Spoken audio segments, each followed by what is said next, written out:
Imagínate que eres un sencillo albañil que vive en Mesopotamia en el año 3000 a.C. Un buen día te llama el rey y te dice que quiere que le construyas el palacio más grande que se ha visto jamás. Claro, te harán falta albañiles, carpinteros, te hará falta adobe, ladrillo, madera, piedra, muchísimas cosas. ¿Cómo vas a hacer para acordarte de todo eso? La respuesta, evidentemente, es la escritura, el mayor invento de la historia de la humanidad.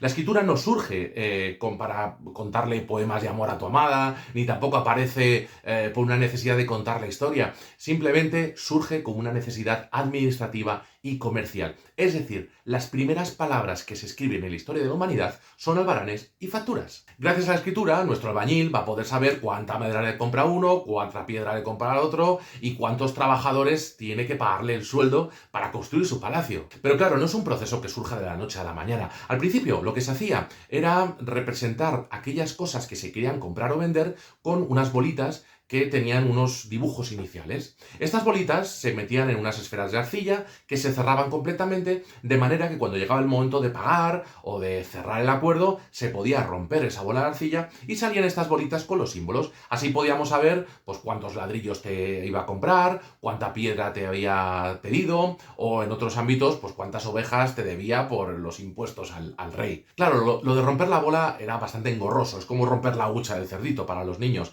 Así que hay un momento que cogen esas bolas y empiezan a apuntar las mismas cosas en la parte de fuera. Claro, con el tiempo se dieron cuenta de que ya no hacía falta romper la bola, porque por fuera ya estaba todo perfectamente dibujado. El siguiente paso era sustituir la bola por una superficie plana. Hemos inventado las tablillas de arcilla. ¿Por qué de arcilla? Bueno, pues porque en la antigua Mesopotamia era de lo poco que se podía escribir. Es decir, no tenemos papel, no tenemos papiro, lo que tenían era abundancia de barro y de arcilla. Así que lo que hacían era cogían esas tablillas y mientras estaban húmedas, le hacían los dibujos que consideraban para cerrar esos acuerdos comerciales. Luego, poco a poco, se secaban en el sol o se cocían en un horno y ya quedaba aquello escrito para la posteridad. Decimos que el primer papel de la historia fueron esas tablillas de arcilla, pero ¿cuál fue el primer bolígrafo? Bueno, pues para eso lo que tenemos son pequeñas cañas con las que se hacían las incisiones. Es decir, cuando la arcilla estaba todavía húmeda, con esa caña íbamos haciendo los dibujitos de manera que quedara todo aquello para la posteridad. ¿Y qué es lo que se escribía en esas tablillas iniciales? Bueno, todavía no habíamos inventado el alfabeto. Al principio lo que hacemos es simplemente dibujar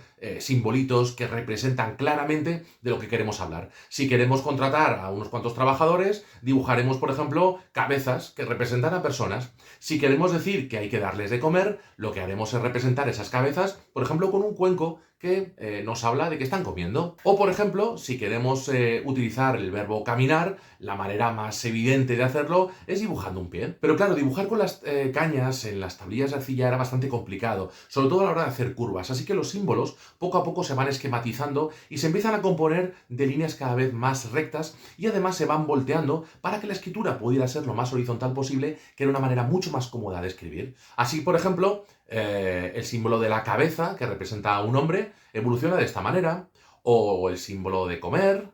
El último paso que nos queda para inventar la escritura es que esos símbolos que originalmente representaban algo en concreto se conviertan en símbolos fonéticos, es decir, que se pierda la relación entre lo que hemos dibujado originalmente y aquello que queríamos representar.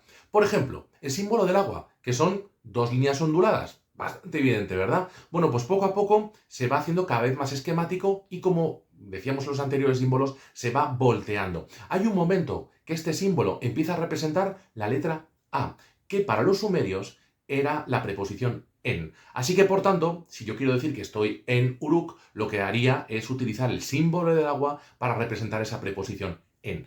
De esta manera, se ha perdido completamente la relación entre el símbolo original y lo que tenemos ahora mismo. Hemos inventado, por tanto, el alfabeto. Y todo esto se va complicando poco a poco. Por ejemplo, si yo quiero utilizar la palabra rey, para los sumerios, un rey era una persona que era grande, ¿vale? Rey significa persona grande. ¿Cómo lo represento? Bueno, pues primero dibujo una persona, luego le añado una corona, que era el símbolo distintivo del rey, y con esto ya tengo la representación de la realeza. Fonéticamente, ¿cómo se dice esto? Lugal, hombre grande. Lugal era la manera en la que llamamos a los reyes, y el símbolo sería este. Como poco a poco se va haciendo todo cada vez más esquemático, hay un momento que ya es imposible identificar esta figura con la de una persona que tiene una corona, pero originalmente partimos de ahí. Pensemos que ese es un proceso que va a durar cientos de años, en los cuales va a haber muchas pruebas y muchos errores, hasta que todo el mundo se puso de acuerdo en que esta es la manera correcta de escribir para que todos nos entendiéramos. Es un proceso muy complicado, que lo hemos explicado en muy pocos minutos, pero que representa la gran invención de la historia de la humanidad. Si no fuera por la escritura, nuestro buen constructor no hubiera podido hacer ese palacio,